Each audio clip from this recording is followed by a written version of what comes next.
Salam, mənim adım Elşən.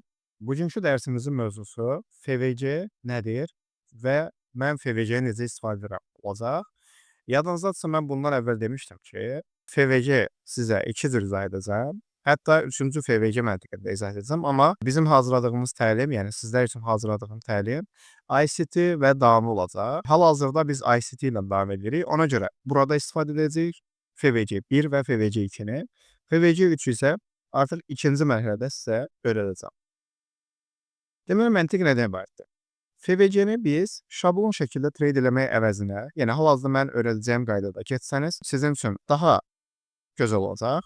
Çünki FVC-ni məntiq nədən ibarətdir? Alıcı və satıcıların aqressiv şəkildə alış və yaxud da satış etməsi, düzdürmü? Yəni FVC-nin ümumi məntiqi bundan ibarətdir ki, alıcılar və satıcılar aqressiv satış və yaxud da alış eləyirlər, orada bir boşluqlar yaradır. Sonra smart money olaraq düzəltmək üçün geri dönüş eləyir. İndi biraz buna əlavələr edək. Əgər ki, orada alış və satışlar edən zamanı orada həqiqətən də real alıcılar və yaxud güclü alıcılar, güclü satıcılar var idisə, nə etməlidir market? Yeni high və low yaratmalıdırlar. Əgər ki, həmin FVC yeni high və yaxud da low yarada bilmirsə, bu zaman mənim üçün orada alış və yaxud da satışların real olmadığı, market maker'ın bizləri manipulyasiya eləməsi və yaxud da fərqli yorumlar qoyub, yəni təyin edə bilərsiniz. Məntiq olaraq, o FVC-nin yaxud da orada alıcıların, yaxud satıcıların real olmaması, yaxud da zəif olması. Deyirəm ki, qalxış yönlü bir FVC high yarada bilməzsə, bu zaman alıcıların artıq zəif olduğu yəni bir impuls kimi verir ki, artıq burada alıcılar zəifdir, siz satıcılar daha üstündür, daha basqındır və düşüş yönü daha məntiqlidir. Yenə deyirəm, bu oradan dönəcək deyə bir işarə vermir. Bu sadəcə bizə dönməsi üçün birinci impuls verir. Ki, yəni bu high yaratmadısa, low yaratmadısa, FVG-nin çünki işi o idi. High və low yaratmaq. Yarada bilmədisə, burada deməli sən düşünməlisən. Bu növbəti dərslərdə təsdiqlərdə alacaq. Narahat olmayın. Videonun sonuna əlavə edəcəm. Link keçib rahatlıqla oxuya biləcəksiniz sizlər üçün. Hazırlamışam tam şəkildə nümunələrlə, yəni açıq şəkildə keçib sadə şəkildə başa düşə biləcəksiniz. Boşluq test olunduqdan sonra bazara yeni high və low yaratması vacibdir. Əgər yeni high və low gəlmirsə, deməli bu boşluqlar bazarda yetərli gücü əks etdirmir. Həmin high və low artıq qorunan səviyyə strong kimi qəbul olunur. Yəni həmin high yarada bilmədisə, deməli alıcı kütləsi orada, yaxud da satıcı kütləsi daha üstündür. Burada yeni high və low gətirə bilmədi. Bu nöqtənin əks istiqamətini düşünmək, yəni biası dəyişmək daha məntiqlidir. Tamam. İstifadə qaydası FVC müəyyən olunur. Gözlənilir ki, test olunsun. Əgər testdən sonra high və low yaradırsa, okey, hər şey qaydasında yaratmırsa, bu zaman artıq biasın dəyişdiyinə təsdiqlər ala bilərik. Baxın, bir nümunə göstərmişəm burada sizlər üçün. Nə baş verib? Market yeni bir FVC yaradıb burada, düzdürmü? Və bu FVC yarıb test olundu. Test olunduqdan sonra bunun işi nə olmalıdır? Yeni high yaratsın, düzdürmü? Yeni high yarada bilmədiyi anda artıq biz düşünürük ki, bu FVC niyə high yarada bilmədi? Çünki ondan əvvəl bütün hər biri yeni high yaradaraq gəlmişdi. Dost yaradaraq gəlmişdi. Burada niyə yarada bilmədi? Çünki burada artıq marketin alıcı qüvvəsinin zəif olduğu, yəni bir nöqtədə, yaxud da market çox qalxıb, artıq premium bölgədədir, ya geri çəkilmə ola bilər, yaxud da bir düşüş ola bilər. Bu təbii ki, biasa görə təyin olunur. Amma bizim üçün hansı zaman dilimdə baxırıqsa, yəni bu gözəl bir təsdiqdir. Sonra ikinci düşüş yönlü bir nümunə. Buraya baxsaq, daha doğrusu həminki nümunənin FVC test olunub, high yarada bilmədi. Yəni yeni high yarada bilmədiyi anda aşağı necə qırıldığını görürük. İkinci nümunə qalxış yönlü. Baxın, yenə burada bir FVC test olunub, low yarada bilmədiyini görmüşük və low yarada bilmədikdən sonra artıq bizim düşüncəmiz nə olur? Bu market artıq qalxmağa, yəni hazırlaşır. Test olunub, low yarada bilməyib və artıq qalxışa keçib. Yəni bu FVC-nin artıq doldurulub, low yarada bilmədiyi, yaxud high yarada bilmədiyi anda o FVC-nin işləmi artıq bitdiyini görə bilirik. Okey, buradan da mənim Telegram kanalıma, Instagram səhifəmə keçə bilərsiniz. Instagram səhifəmdə storylərdə hər zaman gün ərzində baş verən əsas önəmli məlumatları paylaşıram. Keçək buna qrafikin üzərindən baxaq. Çox gözəl bir nümunə var burada. Market sərt bir şəkildə düşür. Çox aqressiv şəkildə bir düşür. Və düşən zamanı burada baxsaq, Bir FVC var ve bu FVC test olunduğundan sonra lov yarada bilmir. Yəni bu cür sərt düşən market burada FVC-ni test eləyir, lov yarada bilmədiyi yandan artıq necədə başlayıb qalxmağa. Yenə deyirəm, bu FVC giriş modeli kimi istifadə eləmirəm. Mən FVC-ni istiqamətin təyinində təsdiqlər kimi istifadə edirəm. Ona görə sizə bunu öyrətməyə çalışıram ki, siz də istifadə edəsiniz. İnanın ki, win rate baxımından digərindən qat-qat üstündür. Burada yenə bir gözəl nümunə var. Baxın, market qalxışdadır. Qalxır hal-hazırda, düzdürmü? Sonra nə baş verdi?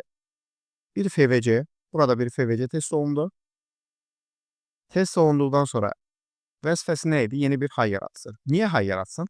Çünki bu qalxış, yəni bu alıcıların sərt qalxışı realda həqiqətən burada alıcı kütləsi güclüdürsə və yaxud da realda həqiqətən də orada alıcı bir kütləsi varsa, bu FVC-nin məqsədi high yaratmaq idi. Geri çəkilir, high yaratsın. Yarada bilmədiyi anda artıq necə də düşdüyün bariz şəkildə görülür. Çünki bu qalxışla düşüş arasında böyük fərq var. Çünki marketin məqsədi düşmək idi. Yəni qalxmaq sadəcə geri çəkilmək idi. Tamam.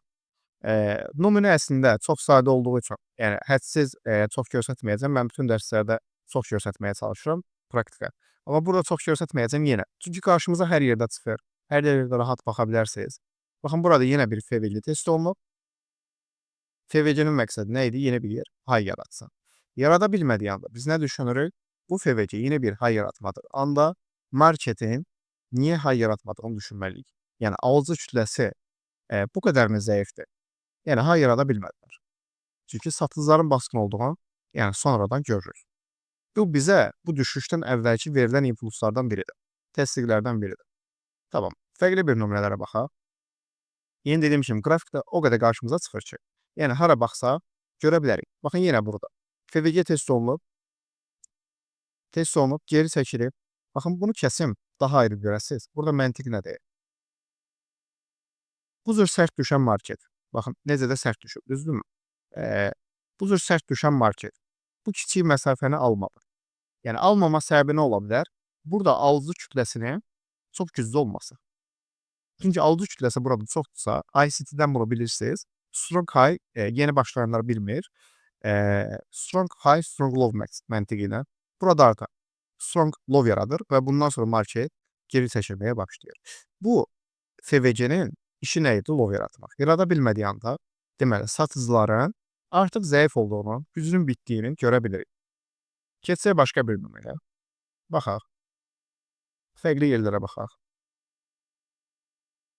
Burada da baxın, bu çox gözəl bir nümunədir. Bu çox gözəl bir nümunədir.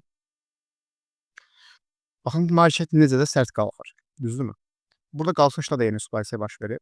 Necə də sərt qalxır və bu qalxdığı anda nə baş verir? Geri çəkilmə edir. Bu FVC-ni test edir. Düzdürmü? FVC test olunduqdan sonra market nə etməli idi? Yeni bir high yaratmalıydı. Bu high yaranmadığı anda, yəni boss yaradaraq davam etməlidir. İndi boss'u bilmirsiniz deyə, high low-ları bilirsiniz deyə high low deyirəm. Sonradan boss dərsimiz olacaq. Orada daha da aydın şəkildə məntiqin başa düşəcəksiniz. Market yeni high yaratmalıydı. Amma görür yaradırmı? Yox. Bariz şəkildə qırır, artıq düşüşə başlayır. Və bu zaman biz açıq şəkildə bilirik ki, market qalxmağa deyil də artıq düşməyə hədəfləyir. Çünki bunu bağlayım. Çünki burada bizə o təsdiqi verdi. Tamam. Təbii ki, FVC-lərdən giriş modelləri kimi istifadə edə bilərsiniz. Düzdür, mən istifadə etmirəm. Mənim giriş modellərim biraz fərqlidir. Mənə görə digərlərindən daha yaxşıdır. FVC və yaxud da ki, order block və yaxud da ki, fərqlini keçəcəyik. Onlardan daha yaxşıdır. Onları da təbii ki, sizə öyrədəcəm. Baxın, yenə eyni məntiq. Burada bir low və FVC test olunduqdan sonra low yarada bilmir. Çünki bu düşüş, baxın, bu düşüş, yəni real düşüş olsaydı, marketi aparardı aşağı. Deməli, məqsəd orada təbii ki, bizim psixologiyamızla və yaxud da ki, əməliyyatlarımızı bağlamağımızla və yaxud da hər zaman iri şamlar etməyinin səbəbləri odur ki, yəni oradan biz düşüş yönlü gedəcəyinə inandırmaq. Baxın, eyni situasiya burada. Market FVC-ni test edir, low yarada bilməyib və qalxmağa başlayır. Yaxud da burada. Baxın yenə. İndi burada FVC-ni biraz kiçikdir. Görə biləcəksiniz əla. FVC test olunub. və hay yarada bilməyib. Kəsim oranını da rahat görəsiniz. Baxın, FVC test olundu, düzdürmü? FVC-ni artıq bilirsiniz. Növbət dərsdə ətraflı şəkildə, daha bundan əvvəlki dərsdə ətraflı şəkildə izah etmişəm. Neynəməlidir? Ay yaratmalıydı. Yarada bilmədiyi anda artıq biz bu FVC-nin nə qədər öyrəncisi olduğunu gördük və düşüşə keçdiyini də marketi görürük. Bu bizə marketin istiqamətin dəyişməmişdən əvvəl verdiyi təsdiqlərdən biridir. Yaxud da burada. Baxın, çox gözəl bir fərqli bir nümunə. Yenə dediyim kimi, hər yerdə qarşımıza çıxır. Hər yerdə qarşımıza çıxır. Çünki çox işləmsəldir. Burada yeni bir high və market FVC test olunur, high yarada bilmir. Və market artıq bundan sonra da axmağa məhkumdur. Bariz şəkildə görürük. FVC-lər test olunur, high yarada bilmir. Okay, fərqli bir nümunə göstərəcəm. Bunu da göstərəcəm. Artıq sizin özünüzün baxmağını istəyirəm. Çünki mən burada yetərincə nümunə göstərirəm. Düşünürəm ki, bəzən keçib bəlkə özünüz baxmırsınız. Baxmadığınız anda da bu sizin üçün heç bir məna ifadə eləməyəcək ki, mən burada öyrədirəm. Əsas məqsəd, yəni mən öyrədirəm. Siz keçib bunu özünüz TradingView-da baxmırsınızsa, inanın ki, heç bir mənası yoxdur. Heç bir mənası yoxdur. Çünki real qrafikdə görmək, canlı marketdə görmək, live qrafikdə görmək tam fərqlidir. Yəni keçin həftə içi bir ildə ancaq buna baxın. Yəni dərs əsnasında nə hansı dəyəri öyrədirəmsə, keçin onu dəqiqliklə incələyin. Telegramda YouTube-dan gələnlər bölməsi aktivləşdirmişdim. Sadəcə ev tapşırıqları atılmır deyə onu yəni deaktiv etdim. Amma istəsəniz yenə gəlin, ev tapşırıqlarınızı atın, baxaq. Orada suallarınız varsa deyin. Onsuz da Telegram kanalımda olanlar bilir. Yəni bütün suallar cavabsız qalma ehtimalı yoxdur. Çünki qrup o qədər gözəl bir ortam yaradılıb ki, orada. Yeni başlayanlar, orta səviyyə traderlər, irəli səviyyə traderlər, hər kəs orada bir-birə dəstək olmağa çalışır. Çünki bilirik ki, bizdən başqa heç kim dəstək olmayacaq. Bunu biz çox gözəl bilirik. Tam səmimi deyirəm. Bunu çox gözəl bilirik ki, bizdən başqa heç kim dəstək olmayacaq. Biz gedib hansısa İngilis kanalından öyrənmək əvəzinə, sağ olsunlar, türklər çox dəstək olur, amma türklərin kanallarını öyrənmək əvəzinə özümüzə dəstəyimiz daha gözəldir. Çünki biz əlimizdə olan hər şeyi verməyə çalışırıq. Yəni kimdəsə bizdən az bir şey, sadəcə ego yüksəltmək üçün bir-iki məlumat verir, digərini kəsirsə, biz amma hər şeyi verməyə çalışırıq. Ki, bilirik ki, yəni mənim bu insana faydam olacaqsa nə gözəl. Digər öz vətəndaşımdan. Yəni qısa olaraq məntiq bunlardır. Gəlsəniz, təbii ki, Telegram kanalı aktivdir. Sualları orada görəcəksiniz, ortam necədir? Setuplar bölməsi var. Yeni başlayanlar üçün əsasən deyirəm ki, orada gözəl bir ortamdır. Orta səviyyə traderlər üçün gözəl bir ortamdır. Setuplar bölməsi var. Gün ərzində setuplar da atılır. Əgər sizin də məntiqinizlə uyğundursa, əməliyyata girirsiniz. Yalnızdadırsa mən sosial şəbəkələrdə paylaşıram, əməliyyatlar verirəm. Yəni fürsət olduqca, yəni son dəfə 4 aralıq əməliyyat vermişdik.